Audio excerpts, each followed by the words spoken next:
So I'm here driving in my car, and I'm like doing what I always do, which is basically channeling with my spirit team. And it's like I oftentimes think, how can I share, parts of this journey with other people? And sometimes I resist because it's such an internal dialogue that happens. And so as I'm driving and channeling, I'm like, okay, am I supposed to share these things?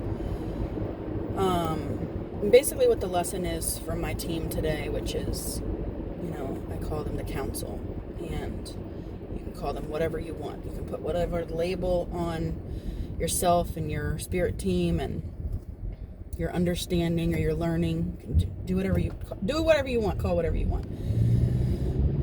Basically, this whole journey over the past 5 years has really been a revelation of self. So there's been parts in the journey of, death. So one of the intricate parts that started my journey was someone close to me passing.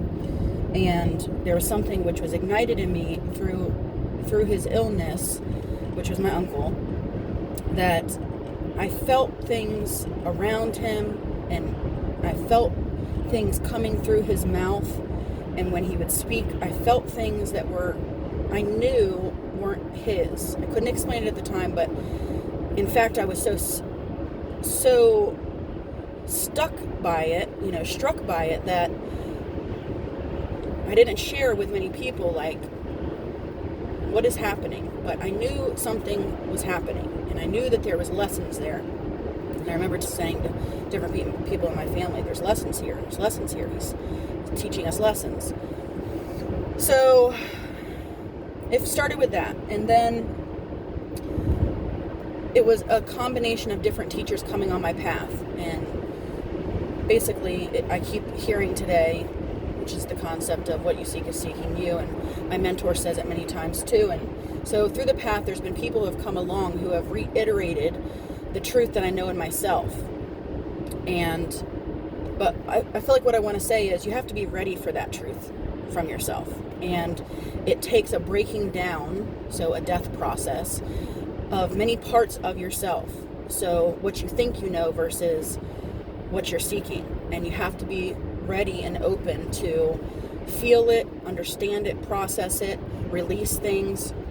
So it's just these cycles and cycles. So for 3 years after Greg had passed, I kept marveling in the experience that had happened, and I was also in a process of healing because I was devastated. So I remember at that time I was, helping care for one of my friend's grandmas, and I remember driving to her house in the daytime to take care of her and crying on the way there because I kept thinking, I don't have the strength. Well, every time I was provided the strength. Every time I was provided to be able to, care for another person independently from what was happening within myself. And through that process, it taught me the strength that I had. So again, revelation of self, back to self. So then through that process, I met another woman who was a friend of my friend's grandma. And I started working with her, and she was a huge teacher for me. And she had a ton of spiritual knowledge, a ton of spiritual books. And at that point in my life, I didn't even know what I was looking for. It's just when I look back now, I realized the road was unraveling for me, right? What I was seeking me. So, you know how those magnificent things happen where just things come into alignment, where it's like, you couldn't even make this up. And that's really how the years were passing in my life, is that there was things that were happening and things that I was knowing that it couldn't be denied, even if I tried to do it. One of the profound things that happened with Greg's passing is that I knew when he was going to pass 3 months. I knew to the day that he was going to pass on my birthday. And now looking back, I realize why we get certain information like that. Well, I know part of it was because for my own healing. It was a part of my trust system and my trust building with spirit of, we're going to give you this information and this is going to help you trust along the way.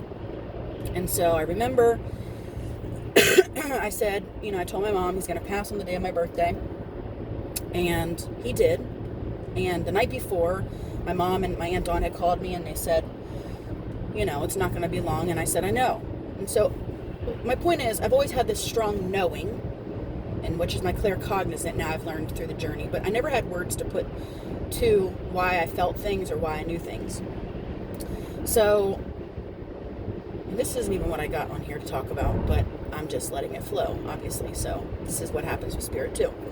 I know it's going to come all around like it always does, because that's what happens when I'm delivering spirit for myself or for others. There's like a concept, and then you go through this whole process, and then it all makes perfect sense. Anyways, so through the journey, so then the spiritual teacher, this other spiritual teacher came, and she just was saying concepts to me. And at the time she gave me this book, and it was about past lives. And I really had never even thought about the concept of reincarnation. It really had never hit me, to look into that or to think about that. And so I was reading this book.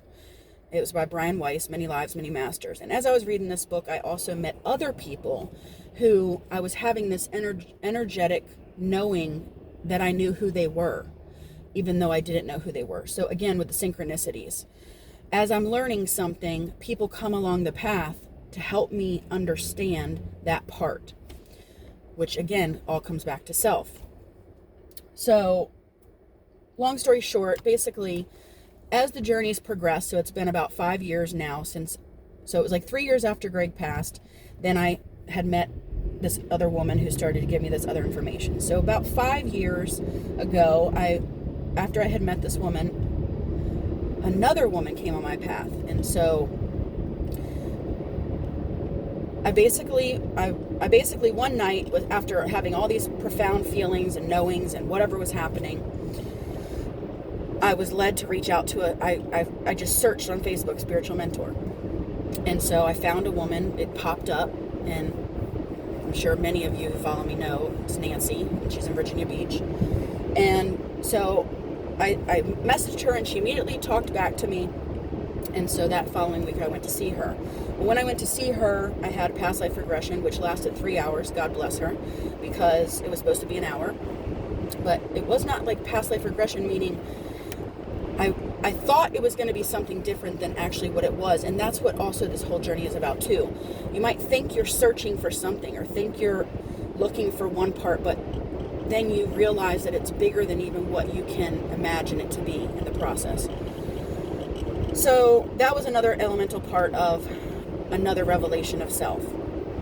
And so my point is today, which is what I was channeling again, which is trying to, now as the spiritual teacher, right, this understanding that I've come into, and then how I sit with other people, and how I meet people where they're at, not where I'm at, meaning I've been on the path to understanding certain things, certain truths, certain wisdom within myself, and that's all been a cultivation of the different teachers who have come along my path in the physical world.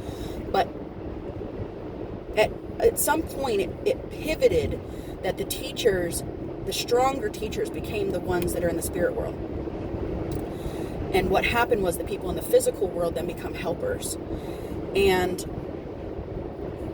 I guess who this is meant to resonate for, you'll get it. But basically what it boils down to is, I always will try to tell people, and this is exactly what my mentor always told me, the information that you're seeking is within.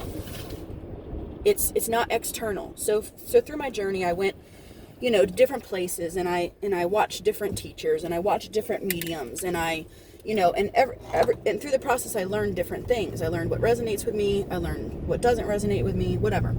But ultimately, the real work came in when I was sitting in with music, and I learned to get into this flow, which was really second nature. It was really, once I realized, oh, this is what I'm doing. So through my whole life, I had danced and I sang, and so there was this flow that I started to get into, this way that my friend Julie, she's a medium too, she calls it the vehicle. And that's another piece I learned, that I went to this class and it was about, you have a vehicle to get to spirit. And I kept trying to get the concept, like, okay, imagine a hot air balloon. Well, that didn't work for me, and it does work for some people. It's the creative part of the mind opening up to realizing that you can move out of the physical body to have understandings and thoughts come, and spiritual knowledge and revelations and whatever it is. But my way is a process which is connected to music and movement. And so I've realized along the path over the past 5 years that I've been learning, but I'm also always, I'm teaching, but I'm also a student, is that the people who come to me resonate with that way. And there's usually 99% of the time there's a music connection for them. So music really speaks to them in a way which is a vehicle for them. So of course music raises your vibration automatically, because I can go into the whole understanding that I've learned from it, but I'm not going to go there today. But it's vibrational. So what I was doing was, through my life, I was going to a place, let's say I was sad, and I would go to a place in myself and I would let myself feel it. Meaning I would go to the place where I would really go into the sadness. So I would go into the sadness, and the way that I would go into the sadness was with music. So automatically music would pop in my head, which most of the times was sad music, which would take me into a place in myself where I could feel that vibration. But then the process after that is, as I feel that vibration and go through it with the music, the way that I get there is a fluid movement. Meaning I couldn't be sitting still, but there's this movement that I feel inside of me. The music people are going to understand this. It's where your soul moves. It's where your spirit feels the vibrations of each note, and it takes you to different places. And so I would move with that. I would become one with basically the movement inside myself. Sometimes I would even see someone dancing, like lyrically movement, and I knew it was myself. Anyways, some people are going to be like, what the hell is she talking about? But I'm going to keep going. The movement is the connection for me. So it's the fluid movement of connecting with spirit in a way where there's song, there's words, there's vibration, and there's dance. It all connects together for me. And so I get into what I call a flow. And so again, you can call things whatever you want. I've learned through this journey too that people, when I meet with someone, spirit will give me the words for them. Meaning, if someone connects to the concept of God, if someone connects to the concept of universe, the word is just the word. The energy is the same. So spirit will tell me, I will channel in a way that the person who I'm sitting with will understand what's being brought through because of where they're at. Okay, where their understanding is. It's just like language. Language can be a barrier, but with spirit, it's not. They can move past that. So, as the teacher, you basically get into the place of where you recognize with spirit, let it flow, right? So, anyways, back to this process. So, I gave it a name, which is Welcome to Maryland. Welcome to Maryland. They just told me I'm on my way to Maryland for work this weekend. So, and this is my favorite bridge that I'm going across.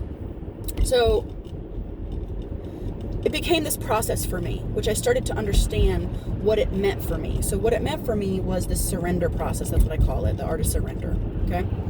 And I would go to this place of sadness. I would move through it with the music. And what would start to happen is my vibration would rise again. So I would be sad. I would go into the emotion. I would go into the feeling.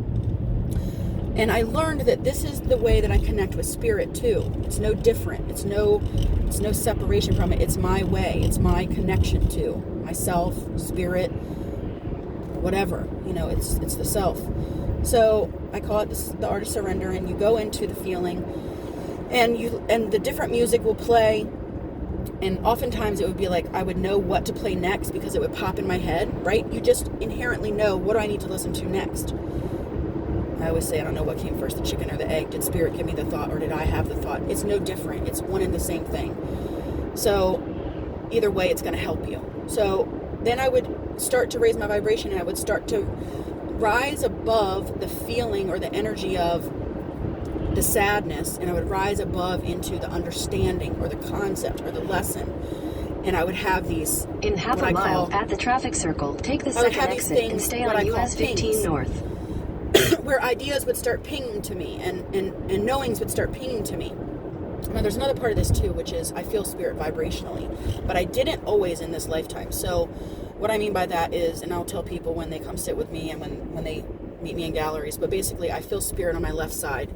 So it's like if someone's doing this to me. So when spirit connects to me, and don't get me wrong, spirit's always around, but when I'm supposed to listen and go into the flow, I feel this. Okay, so every time I'm working with spirit for somebody else, or when I'm working for spirit for myself, I feel that vibration. I always say it's a blessing for me because I've watched other spiritual teachers and other people, and I always say I'm so grateful for the clairsentience, which is the feeling. I actually vibrationally feel them, because for me, it cannot be denied that something outside of myself is connecting to me. And it cannot be denied. Exit the traffic circle onto US 15 then North. The information or the knowledge Continue that comes on through US because 15 of that. North for 4 miles. I hope that my GPS is not cutting off this video, but anyways, I don't even know if I'm going to share it, but we'll see. So anyways, the art of surrender process, the way I feel spirit energetically, and so I started to learn and understand how to work with spirit, because I would go inward into these emotions of myself. Well, ultimately, I look back now and realize it was all a cultivation of getting me into my purpose, okay? And my purpose is obviously now to share this understanding and to teach others how to connect. And, the past year's really been a realization for me of, like, mediumship is a word we use, right? Again, another label. But spirit communication is available to all of us, just like inner wisdom is available to all of us. And there's a lot of different energies that we have to work through in order to get to that place. So one of my big parts that I always talk about on my journey was I had to break away the parts that felt unworthy. So, through my religious upbringing, which was not like super harsh or super like rules, I had to still break away from the understanding that I was worthy to talk to these spiritual beings. So that was a huge part of it. So I realized with other people that come forward, that's also another part of it. So because I faced that part of myself, I can help someone with that part of themselves. So anyways, my point is, at the end of the day, really what the concept was coming from today from spirit, which I already know this, but I knew that I'm supposed to share it, is we will seek a lot of times outside ourselves through spiritual teachers and through, and through books and through movies and so what I've learned is, for my journey, the real wow moment is when I go inward. I have understanding through what we call meditation, but again, is it really meditation? For me, it's a fluid movement. It's not a silent zone. It's not a place where I sit and there's no thoughts.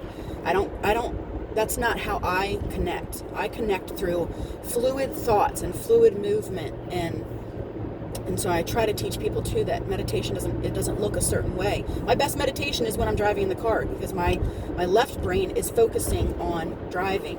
And my creative mind, my connection with spirit, is fluid and flowing. So anyways, and that's also what music does for me too. It helps me get into that zone, I call it. What was my point? My point is, you can search the outside world for eons, okay? The real work happens when you go to a place where you feel your emotions and you allow yourself to rise up into the emotion and see a higher understanding. And it's a process. It doesn't just happen overnight. It's a process and a breaking away of old thoughts versus new understandings. So my point is, and I was thinking today, my mentor used to say, when the student is ready, the teacher will appear. Well, what I've realized is everyone is a teacher. Everyone has been a teacher for me in my life. And now as I teach other students, they're teaching me. So I've always said since the beginning of when I started my galleries is we learn together. And it's true. I'm still on the journey of discovering or understanding or processing. But what happens is people come into my alignment into an understanding of what I've already learned or I've already processed now. And it's interesting because I get excited because I like to learn In a quarter mile, people keep who knew me in left to stay on school US would 15 north. probably say otherwise, because I couldn't really focus on one particular subject. I always loved writing. I always loved, history, which makes sense for me now for, my spiritual seeking and what resonates for me. But I always had a hard time clicking on anything that didn't resonate with me. So I always had a strong indicator in myself of like, I don't need this to stay on US I don't need this 15 north. information, or I do need this information. And I still discern the same way.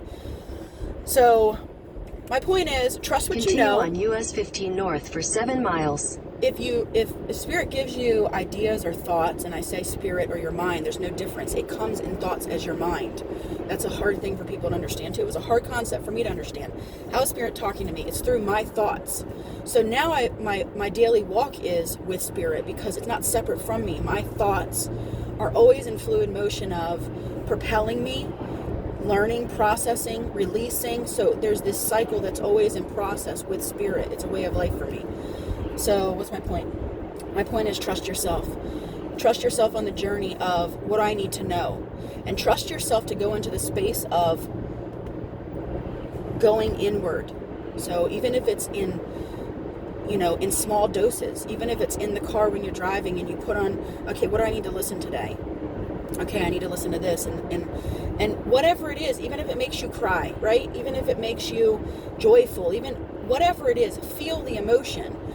For a long time in my life, I would pick apart the emotion. I would always want to get to the why of the emotion instead of just the acknowledgement of the emotion and then the release of the emotion. So I want to say that's a part too. Sometimes we don't have to understand the why to connect it to the emotion, but we just need to release the emotion. And a lot of people who are connected to me will resonate with that, because we empathically pick up things which don't always belong to us. Emotions of other people. We'll know if we walk in a room that someone's sad. We'll know if we look at someone's picture that something's sad with them. People make this harder than what it is, really. Really, the journey is back to self and back to trusting self. I can look at someone's picture and I can read them. I can pick up on what someone needs to know, but it's dependent fully on my spirit connection, my spirit team, my trust with spirit is how I'm able to trust to give information to another person, because I did it for myself first. My point is, do it for yourself first. I meet a lot of people who, they want to help other people, right? They say, I want to help other people. I want to help other people. Well, I always wanted to help other people too. And that was a huge part for me of why I continue to show up in this work. Because left to my own demise, and anyone who knows me, my mentor always laughs at me. She's like, you'll stay in your cave. I will, because really I love the learning. I love going into the place of emotion and figuring things out. I'm very scientific brained that way, but also very creative brain where I like to feel things. So anyways, this video's gotten really long, but I felt to share these things because I felt that there's something from these pouring in of thoughts of how I work with spirit now and developing the trust process. Basically, the point of this whole video today is the answers aren't going to come outside of yourself. You will get validation outside of yourself. Different people will come along the path that teach you things that you inherently know as truth, and they will validate it to you. And I always tell people all day long, I can channel all day long, and I can tell you, I can give you validation, but when you experience spirit, there's a different trust that becomes built, and that becomes a way of life, because you can release more and more fears through the process of, false sense of control. So there's just a more of surrendering, right? And a more of trust, and it becomes a part of life, meaning when I get on the road, I know I'm protected. When I take a turn, I know, right? Because there's this path that's laid out for me. And I also am not afraid of death. That's a huge part of it. A part of moving with spirit and being connected with is going through the process of facing that. And I'm not even going to go into all that today, because that's a whole nother can of worms. But basically, all fears come back to the fear of death, because it's the loss of our own control, which we know ultimately we're all going to die. We're all going to go through the rebirth, death cycle. But when we trust spirit, we can release the false sense of control of that we get to dictate when that happens, because the reality is that we don't. So anyways, that's all I have to say today. Now I'm going to put my music back on and continue into my thought processing. And love you guys. Bye.